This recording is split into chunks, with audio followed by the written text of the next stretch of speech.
Akkor, amikor nagyon intenzív érzelmeket élünk át, úgy összecsapnak a fejünk fölött a hullámok, akkor nagyon nehéz ezekből az érzelmekből kijönni.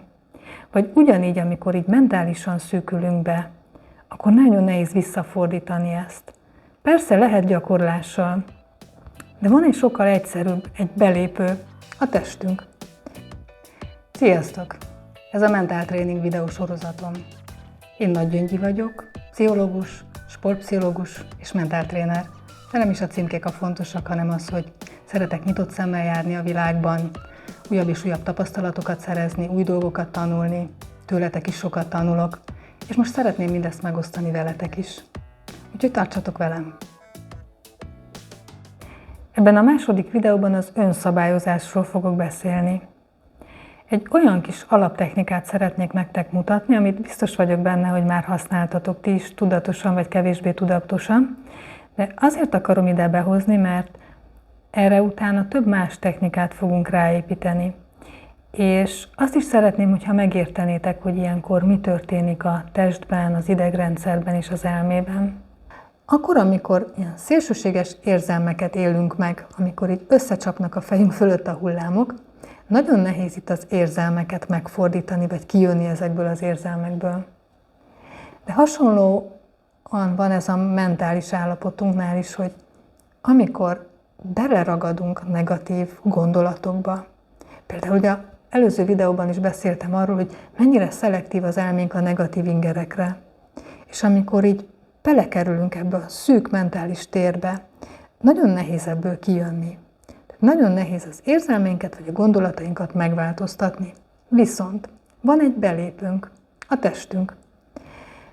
Van egy egyszerű testi reakciónk, a légzés. Ilyen egyszerű. De szeretnék ehhez egy kicsit bővebb háttért adni, elmagyarázni, hogy ez hogyan is működik, és utána megmutatom a légzés technikát. Akkor, amikor stresszt élünk meg, az nagyon negatív érzelmekkel tud társulni. Egyrészt ugye van egy félelem, lehet egy félelem, egy szorongás, ez elmehet akár a kétségbeesésig, másrészt pedig a irritált, egy feszült állapot, a düh, vagy akár az agresszivitás.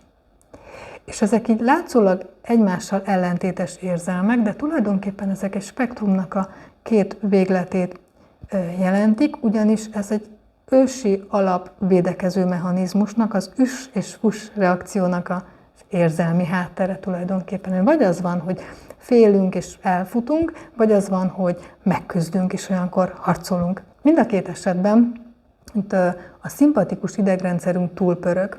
Mit jelent ez, hogy szimpatikus idegrendszer? Hát köze nincs a szimpátiához vagy az antipátiához.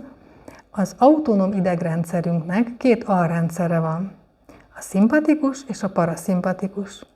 És a szimpatikus felel azért, hogy stressz helyzetben megemelkedik a pulzusunk, ugye gyorsabban ver a szívünk, a vérnyomásunk megnő, kitágulnak a pupilláink, tónusosabbak lesznek az izmaink, a légzésünk intenzívebb lesz, és a mellékvese elkezdi termelni a stressz hormonokat, meg egyéb más reakciók is.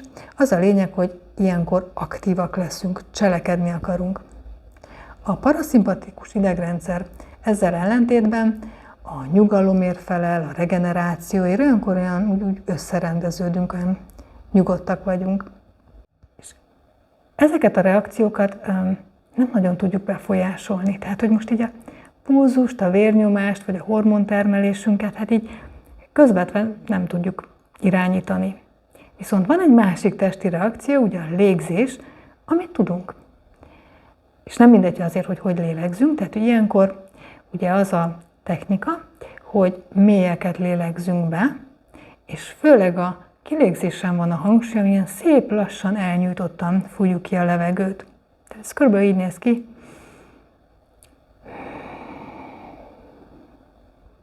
Ugye szoktuk használni a köznyelvben is, hogy valaki nagyon dühös, akkor mondjuk neki, hogy vegyél 2 mély levegőt. És hát ő erre nem nyugszik meg nyilván, mert kívülről hallja, és hát ilyenkor ez nem működik, sőt inkább az ellenkező reakciót váltja ki. De amikor ezt mi belülről magunknak irányítjuk, akkor ez egy nagyon nyugtató folyamat tud lenni. Ilyenkor átvált a szimpatikus idegrendszer túlsúlya paraszimpatikusra, tehát elkezdünk megnyugodni, visszarendeződni, összerendeződni. Most mutatok még egy kis trükköt, egy extrát. Ezt fiziológiai sóhajnak nevezzük, vagy ciklikus légzésnek. Ilyenkor az történik, hogy amikor beszívjuk a levegőt, még nem fújjuk ki, erre még ráemelünk még egy kis belégzést, és utána ugyanúgy szépen lassan kilélegzünk. Mutatom ezt, remélem, hogy így hallható lesz. Tehát ez egy dupla belégzés.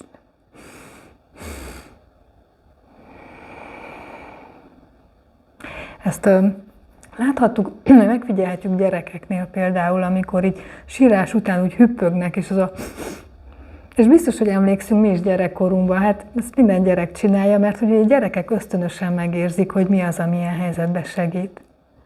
Tehát ez a fiziológiai sóhaj, ami még jobb, még hatékonyabb, mint csak simán az, hogy belélegzünk mélyen és szépen kilélegzünk. Tehát ez egy kicsit ez a dupla belégzés. Jó, ezeket ne vigyük azért túlzásba, tehát hogy ez ilyen 2, 3, 4, maximum 5 légzés elég, akkor kicsit rendeződtünk.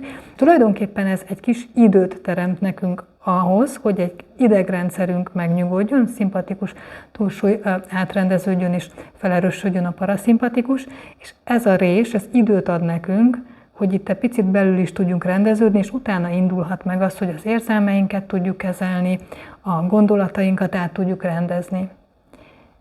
Ezért mondtam, hogy ez egy alaptechnika. Gyakoroljátok. Jó, ez is akkor működik. Egyrészt, hogyha tudatosak vagytok, és eszetekbe jut a technika, másrészt pedig, hogyha gyakoroltátok. És itt a végén szeretnék még egy kis extrát adni, egy szép nyelvi példa, hogy ugye a légzés szavunk, az a régiesen a lélegzés, ez a lélek szóból jön. Tehát, hogy milyen érdekes, hogy itt a testi folyamattal tudunk hatni a lelkünkre, hogy egy légzéssel el tudjuk csendesíteni a lelkünket. Gyakoroljatok! Sziasztok! A videóból a legfontosabb tartalmakról készítettem egy rövid összefoglalót, ahol pontokba szedtem a legfontosabb infókat. A linket megtaláljátok itt a videó alatt. Sziasztok!